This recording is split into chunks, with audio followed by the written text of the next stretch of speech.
Fala galera, beleza? Meu nome é Furtado, né? E a gente vai falar hoje sobre alguns temas que a igreja hoje fala se é pecado, se não é pecado, entendeu? Nas denominações, né? Espalhados pelo mundo e tal. E o primeiro tema que eu quero falar sobre, né, é sobre tatuagem é ou não é pecado.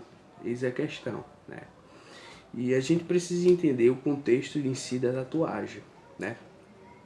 A tatuagem ela teve uma origem entre 4.000 a 2.000 anos antes de Cristo, né? No Império Egípcio, né? No contexto deles lá egípcio. E essa tatuagem ela tem um valor cultural religioso. O que isso significa? Eles usavam as tatuagens, né, para cultuar os seus deuses, né? Já mais para frente, no período medieval, pelos gregos e romanos, né, eles usavam as tatuagens como forma de penalizar, né, os seus infratores, né? Então, assim, o que é que eu estou querendo dizer? Até por essa breve contextualização sobre tatuagem, né? Sobre a sua origem. O que eu estou querendo dizer sobre isso? Que ele tem um valor, né? Um valor simbólico, né? Que atravessa as culturas. E vai, assim, vai de cada cultura. Por exemplo, os egípcios eles têm uma cultura de cultuar os deuses. Os gregos, os romanos já tinham uma cultura de usar tatuagem, de penalizar os infratores. Então, assim, na nossa geração de hoje, eu enxergo a tatuagem como um simbolismo, né? De você, um simbolismo estético, às vezes, né? Um simbolismo, por exemplo, de você achar alguma coisa bonita, você vai tatua, né, no seu corpo, né? Então, assim, ela tem um valor cultural para a nossa sociedade. E com certeza, nos nossos dias de hoje, para outros povos, ela deve ter outros valores religiosos, né? Valores de penalidade. Com certeza a gente não conhece, né, o mundo como um todo. Então, eu acredito muito nisso, né? Da tatuagem. Então, assim, é errado você tatuar algo no seu corpo, né? Será mesmo? Será que a Bíblia ela dá embaso bíblico para dizer pra gente, cristãos, que dizer, ó, não, é errado, não posso tatuar nada no meu corpo? Eu acho que a pergunta será, o que eu vou tatuar no meu corpo? Por que eu vou tatuar algo no meu corpo, né? Não é em si só a proibição, não, não pode, é errado. Não, mas o que eu vou tatuar no meu corpo? Qual é o propósito disso? Eu acho que tem que ter um propósito, né? A gente como cristão, né? E assim, em um dos versículos bíblicos que foi usado durante muito tempo e é usado até hoje, eu falo isso porque eu vivi uma situação dessa, é sobre Levítico 19:28. Vamos dar uma olhada lá. Diz: quando chorarem a morte de alguém, não se cortem, nem façam marcas no corpo. Eu sou o Senhor. Então, assim, isso é utilizado há muito tempo e ainda nos dias de hoje é utilizado. Eu falo isso porque na antiga denominação na qual eu fazia parte, isso era normal, todo mundo já tinha esse entendimento, já não pode fazer tatuagem, porque lá em Levítico 19:28 fala sobre colocar marcas no seu corpo, né? Embora que, né, versículo que você estude, que você pegue um texto, por exemplo, isolado, ele fora de contexto, ele se torna um pretexto. Você vai dizer aquilo, vai dizer com aquilo que você quiser dizer. E não é assim o estudo bíblico. A gente tem que ler o contexto, né? Ele não fala de tatuagens e desenhos. Ele está falando de marcas, né? E aqui eu escrevi uma nota, né? Se refere a ferimentos propositais, né? Isto é, cortes. Os israelitas eram proibidos de fazer.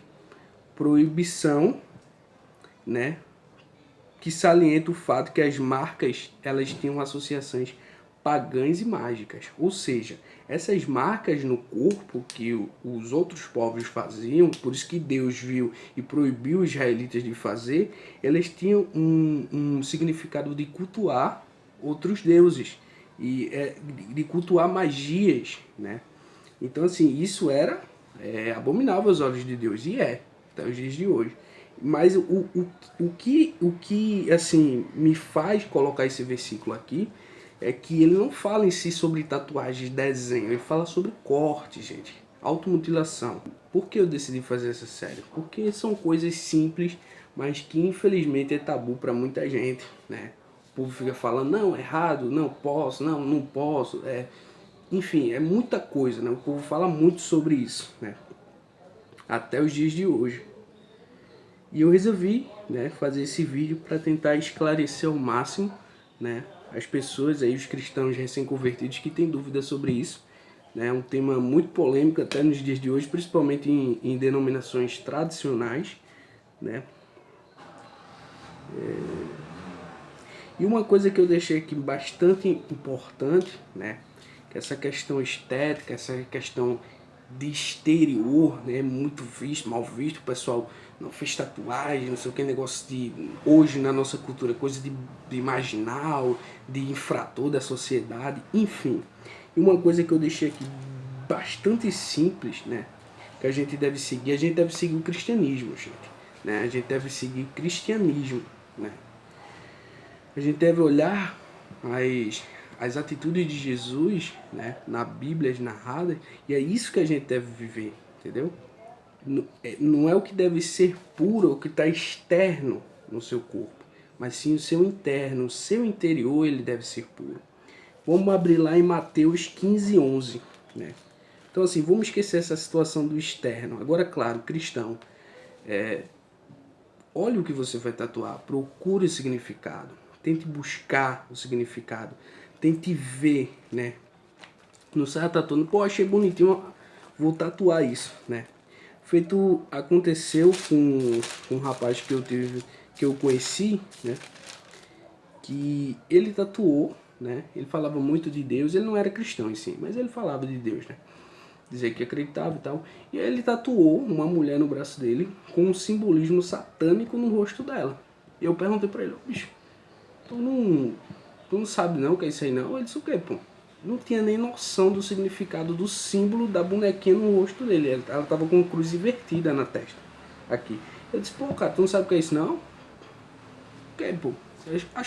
Tatuou porque achou bonito. Então assim, eu digo, cristão, procure o significado, que tem um simbolismo, que seja para glorificar o Deus, porque tudo na nossa vida deve ser para glorificar a Deus. Então, essa é a questão, né? Vamos lá em Mateus 15:11. Aqui é um contexto que Jesus está falando, né? Um contexto que eu vou explicar logo após. Não é o que entra pela boca que faz com que alguém fique impuro. Pelo contrário, é o que sai da boca que torna a pessoa impura. Jesus aqui, nesse contexto, ele está dando uma lição aos fariseus, né? Porque os fariseus, eles repreenderam os discípulos de Jesus, porque eles comiam e não lavavam as mãos. E eles, tá sendo impuro, viu? Não tá lavando as mãos, tá sendo impuro, que é de acordo com as próprias leis deles, né? E Jesus rebate isso, esse argumento dos fariseus, falando exatamente isso aqui, que não é o que vai tornar ele impuro, não é o que entra pela boca, mas sim o que sai, porque o que sai do coração. Então eu trouxe esse versículo para esse assunto que a gente está falando, porque justamente não é o que está no seu exterior, não é o que você usa, não é o que você come, não é a forma como você come que vai tornar você impuro. É o que sai da sua boca, porque o que sai do seu coração. Isso vai definir se você é puro ou você é impuro. É o que sai de dentro, entendeu? Porque isso aflora, isso mostra quem você é. Não é simplesmente você fazer um desenho, ixi, aquele cara ali, hein, rapaz. Eu já vi gente fazer isso, eu já vi gente falar isso. O cara tatuou, vai pro inferno, cheio de juízes, né? A gente vive num meio evangélico, não gosto de falar cristão, né? Porque o significado de cristão é pequeno Cristo, né? Imitador de Jesus. Então eu digo meio evangélico, porque assim tá deturpado, né? Infelizmente tá deturpado, mas é o final dos tempos. A Bíblia fala que no final dos tempos o amor de muitos esfriaria, né? Então é o que a gente tá vivendo, gente. Então eu vejo o pessoal falando, pô, tatuou e vai pro inferno, cheio de juiz, cheio de semideuses na terra, né? E na verdade, essa pessoa que está criticando ele, quando chega em casa, é violento com a mãe, é violento com a esposa, com os filhos, enfim, não vive o cristianismo, né? E não tem nenhuma tatuagem no corpo. Não é o que está no seu externo que vai definir se você é puro ou impuro. É o que vem do seu coração, o seu interno, que vai definir se você é puro ou impuro. É o que você fala. É quem você é quando você está nas quatro paredes, que ninguém está vendo. Certo? Então, é um tema simples. Eu espero que tenha abençoado muito vocês. Isso, né? Quem for ver esse vídeo, que compartilhe com algum amigo, que curta, que comente, né? E se inscreva também no canal, né? Que ajuda muito, né? E é isso, meus irmãos. Fiquem na paz. Amém?